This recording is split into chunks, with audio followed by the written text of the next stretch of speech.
Hello student, आज के इस वीडियो में हम लोग बात करने वाले हैं SI unit of fundamental quantities की। और उसमें भी हम लोग आज बात करेंगे यूनिट ऑफ मास की। यूनिट ऑफ लेंथ की हम लोग ऑलरेडी बात कर चुके हैं, एसआई यूनिट ऑफ लेंथ की कि किसे हम लोग 1 स्टैंडर्ड मीटर कहेंगे। आज हम लोग समझेंगे कि मास की जो यूनिट होती है एसआई वो होती है किलोग्राम, और किलोग्राम का सिंबल होता है केजी। तो 1 केजी किसे कहेंगे, ये कैसे डिफाइन किया साइंटिस्ट ने, हम लोग उसकी बात करने वाले हैं। तो सबसे पहली जो डेफिनेशन होती है वो होती है 1 kilogram is the mass of a cylinder.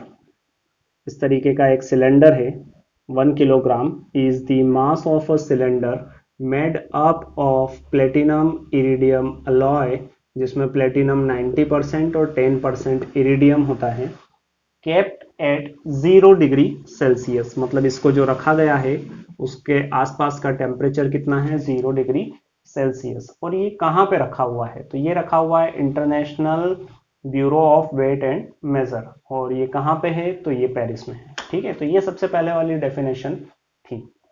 इसके बाद में साइंटिस्ट ने इसको रीडिफाइन किया, और रीडिफाइन किया इन टर्म ऑफ वाटर, है ना, कि अगर हमारे पास प्योर वाटर है, और प्योर वाटर है उसका mass mass of 1 litre pure water is called 1 kilogram. लेकिन इसमें भी एक कंडीशन लगती है कि यहाँ पे जब बात कर रहे हैं आप, तो ये किस केस में होगी कि टेम्परेचर कितना होना चाहिए, 4 degree Celsius. 4 degree Celsius temperature पर mass of 1 litre of pure water is called 1 kilogram कहा जाता है। अब 4 डिग्री सेल्सियस क्यों, तो 4 डिग्री सेल्सियस इसलिए कि ये वो टेम्परेचर है जिस पे मास वाटर जो है उसकी डेंसिटी जो है वो मैक्सिमम होती है। अब वाटर की डेंसिटी कितनी होती है, तो वो होती है 1000 किलोग्राम पर क्यूब मीटर। इस डेंसिटी, मतलब ये जो मैक्सिमम डेंसिटी है, ये कब होती है, 4 डिग्री सेल्सियस पे। तो ये दो डेफिनेशन हो गई। तीसरी डेफिनेशन फिर आई, और वो थी एटॉमिक लेवल पे, एटॉमिक स्केल पे उसकी बात की जाती है। और वो कैसे की जाती है, उसके लिए ये डिफाइन किया गया कि 1 kilogram is equal to the 5.0188 times mass of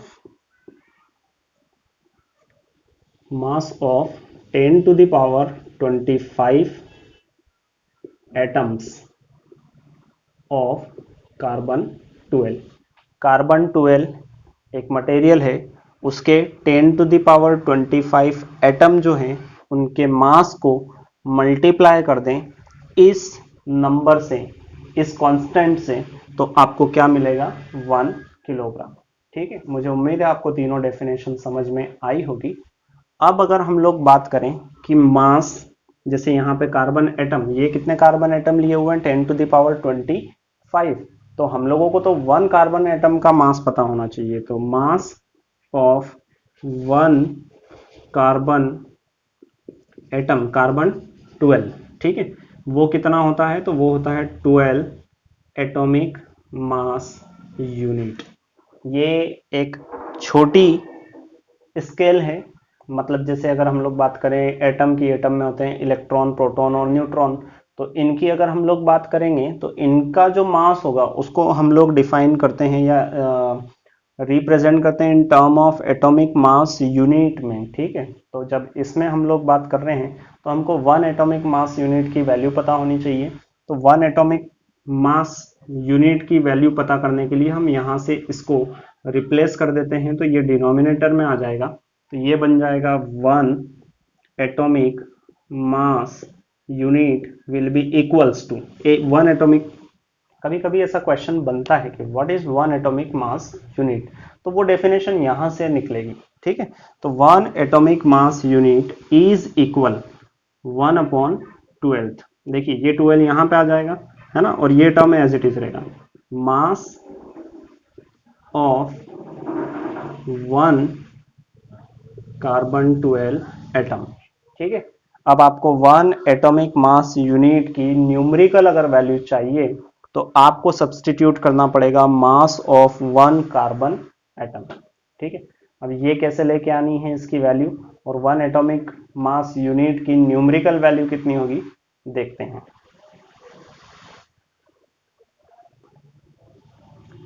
तो चलिए अब हम लोगों को लेके आनी है वैल्यू 1 एटॉमिक मास यूनिट की, तो उसके लिए हमको चाहिएगा मास ऑफ 1 कार्बन एटम। उसको निकालने का ये फॉर्मूला हमारे पास है, यहाँ पे लिखा हुआ है मास of 1 atom of carbon 12 is equal होता है एटॉमिक मास ऑफ कार्बन। तो कार्बन का जो एटॉमिक मास होता है वो होता है 0.012 kg लिख सकते हैं, और यहाँ पे दिया हुआ है एवोगैड्रो नंबर, तो एवोगैड्रो नंबर कितना होता है 6.02 टाइम्स 10 टू द पावर 23। ठीक है, जब अगर हम लोग इसको सिंप्लीफाई करेंगे तो हमारा रिजल्ट आएगा 1.9925 times 10 to the power -26 kilogram. ठीक है, तो ये आ गया हमारे पास mass of 1 atom of carbon 12। तो ये जो वैल्यू है ये वैल्यू हम लोग यहाँ पे रख दें, ये जो लिखा हुआ है मास ऑफ 1 कार्बन एटम, तो मैं इसको यहाँ पे लिख रहा हूँ 1 एटॉमिक मास यूनिट, और आप चाहें तो आजकल इसको जो है 1 एटॉमिक मास यूनिट को यू के थ्रू भी रिप्रेजेंट किया जाता है, will be equals to 1/12 mass of 1 carbon 12 atom, और इसको सिंप्लीफाई करें वैल्यू रखकर। तो देखिए यहाँ पे मास ऑफ 1 कार्बन एटम हम लोग लेके आए हैं 1.9925 10 टू द पावर -26 किलोग्राम। ठीक है, और या फिर हम लोग इसको कह सकते हैं, इसको जब हम लोग सिंप्लीफाई करेंगे तो हमारा जो रिजल्ट आएगा वो आएगा 1.660, साथ में 4 टाइम्स 10 टू द पावर -26 जो है वो हो जाएगा 27 किलोग्राम। तो 1 एटॉमिक यूनिट जो होती है 1 atomic unit is equal, kilogram में रिलेशन हम लोग देख रहे हैं, वो होता है 1.6604 टाइम्स 10 टू द पावर -27। ठीक है, और ये जो मास दिख रहा है, ये जो वैल्यू आपको दिख रही है ना 1 atomic unit 1.6 times 10 to the power -27 kilogram, तो ये प्रोटॉन जो होता है न्यूक्लियस में, एटम में न्यूक्लियस होता है, न्यूक्लियस में प्रोटॉन होता है, पॉजिटिव चार्ज होता है जिस पर, ये उसका मास है। ठीक है, और उसी को हम लोग क्या कह रहे हैं 1 एटॉमिक यूनिट। मुझे उम्मीद है कि ये आप लोगों को समझ में आया होगा। टाइम के पहले एक और इम्पोर्टेंट बात कर लेते हैं हम लोग कि हमारा जो इंडिया है, इंडिया में हम लोग 1956 के पहले जो मास है उसकी यूनिट हम लोग क्या यूज करते थे, रत्ती, माशा, तोला, चटांक, सेर, माउन, इनमें से कुछ चीजें जो है वो आपने आज भी सुन रखी होगी। जैसे यहाँ पे सबसे पहले अगर बात करें रत्ती की, तो आपने एक मुहावरा सुना होगा, या कहते हैं, कहावत है कि इसमें रत्ती भर की भी अकल नहीं है। तो रत्ती मतलब क्या, यहाँ पे वेट रिगार्डिंग बात होती है, वजन संबंधी बात होती है, और 1 रत्ती वो होता था 120 मिलीग्राम के इक्वल। ठीक है, ये काफी कम वैल्यू होती थी, मतलब 120 मिलीग्राम को हम लोग 1 रत्ती कहा करते थे इंडिया में पुराने समय में, और ये कहावत भी बनी हुई है। ठीक है, और ये सबसे ज्यादा कौन यूज करते थे, ये ज्वेलर्स यूज करते थे, गोल्ड स्मिथ यूज करते थे। माशा तो शायद आप लोगों ने नहीं सुना होगा, तोला जरूर सुनते हैं, जैसे जो गोल्ड है आजकल जो तोला में होती है, 1 तोला, 2 तोला, 10 तोला और वगैरह वगैरह, ये तो आपने नहीं सुना होगा। ये जरूर सुना होगा शेर, शेर को सवा शेर, ये आपने कहावत भी कभी सुनी होगी। ठीक है, और एक ये आ गया माउंट।